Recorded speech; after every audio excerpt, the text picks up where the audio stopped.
Fine Day on Lough, Swilly by William Alexander. From the Book of Irish Poetry, Part 1. Soft slept the beautiful autumn in the heart on the face on the loch, its heart whose pulses were hushed till you knew the life of the tide, but by a wash on the shore, a whisper like whispering leaves in green abysses of forest, its face whose violet melted in roseate gold, roses and violets dying into a tender mystery of soft, impalpable haze. Calm lay the woodlands of Fan. The summer was gone, yet it lay on the gently yellowing leaves, like the beautiful poem whose tones are mute, whose words are forgot, but its music sleepeth for ever within the music of thought. The robin sang from the ash, the sunset's pencils of gold no longer wrote their great lines on the bowls of the odorous limes, or bathed the tree tops in glory, but a soft strange radiance there hung in splinters of tenderest light, and those who looked from Glengolan saw the purple wall of the scalp as if through an old church window stained with a marvellous blue.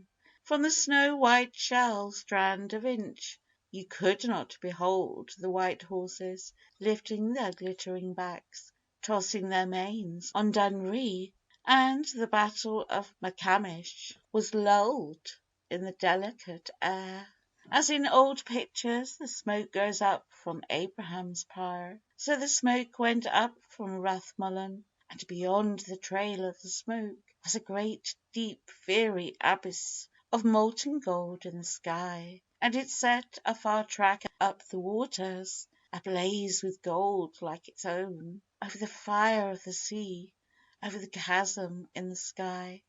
My spirit, as by a bridge of wonder, went wandering on, and lost its way in the heaven. End of A Fine Day on Lough, Swilly. Frost Morning by William Alexander. From the Book of Irish Poetry, Part 1. The morn is cold, a whiteness newly brought, lightly and loosely powders every place, the panes among yon trees that eastward face, flash rosy fire from the opposite dawning court, as the face flashes with a splendid thought, as the heart flashes with a touch of grace, when heaven's light comes on ways we cannot trace, unsought, yet lovelier than we ever sought. In the blue northern sky is a pale moon, through whose thin texture something doth appear like the dark shadow of a branchy tree, fit morning for the prayers of one like me, whose life is in mid-winter, and must soon come to the shortest day of all my year. End of the Frost Morning. The Wind from the West by Ella Young. From the Book of Irish Poetry, Part 1. Blow high, blow low, O wind from the west, you come from the country I love the best. O say, have the lilies yet lifted their heads above the lake water that ripples and spreads? Do the little sedges still shake with delight, and whisper together all through the night? Have the mountains the purple I used to love, and peace about them, around and above? O wind from the west, blow high, blow low, you come from the country I loved long ago. End of The Wind from the West. To the Mountain Ben Bulben by Moireen Fox. I would I were a wide-winged hawk, beloved, with all the silence of thy peaks my own, hovering above thy fragrant sun-steeped valleys, or on salt winds from height to headland blown. I would I were a little wind of night-time, all the great winds blow through the upper skies, but I would wander where through dew-starred myrtle, like faint moon-flames, thy secret thoughts arise. I would I were a falling star, beloved, one of a host exultant, swift and free, then would I burn the sundering leagues of darkness, and flaming to thy heart be lost in thee. End of To the Mountain Ben Bulben. Anach by Darrell Figgis. There is no peace now, however things go, no peace where the ways of men ring loud, save in a secret place that I know, hidden as in a cloud. All the high hills stand clustering round, arched to protect it from trouble and noise, the great strong hills that sing without sound, and speak with no voice.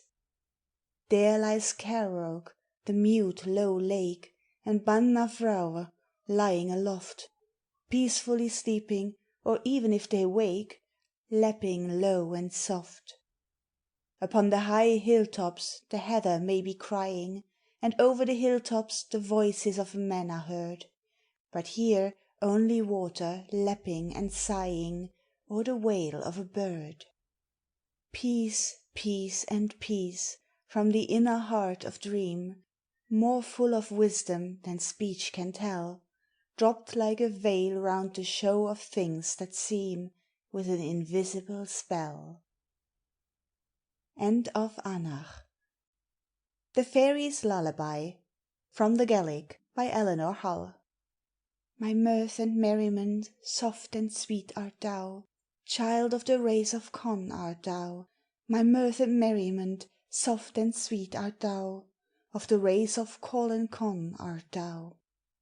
My smooth green rush, my laughter sweet, my little plant in the rocky cleft, were it not for the spell on thy tiny feet, thou wouldst not here be left, not thou. Of the race of Colin Conn art thou, my laughter sweet and low art thou, as you crow on my knee I would lift you with me, were it not for the mark that is on your feet, I would lift you away, and away with me. End of the Fairies' Lullaby. The Fairy Host, from the Irish tale Lough MacCrimmon's Visit to the Fairy Realm of Magmel. Pure white the shields their arms upbear, with silver emblems rare o'ercast, amid blue glittering blades they go, the horns they blow are loud of blast. In well instructed ranks of war, before their chief they proudly pace, cerulean spears over every crest, a curly tressed pale visaged race. Beneath the flame of their attack, bare and black turns every coast, with such a terror to the fight flashes that mighty vengeful host. Small wonder that their strength is great, since royal in estate are all, each hero's head a lion's fell, a golden yellow mane lets fall. Comely and smooth their bodies are, their eyes the starry blue eclipse, the pure white crystal of their teeth laughs out beneath their thin red lips. Good are they at man-slaying feats, melodious over meats and ale, of woven verse they wield the spell, at chesscraft they excel the Gael. End of the Fairy Host.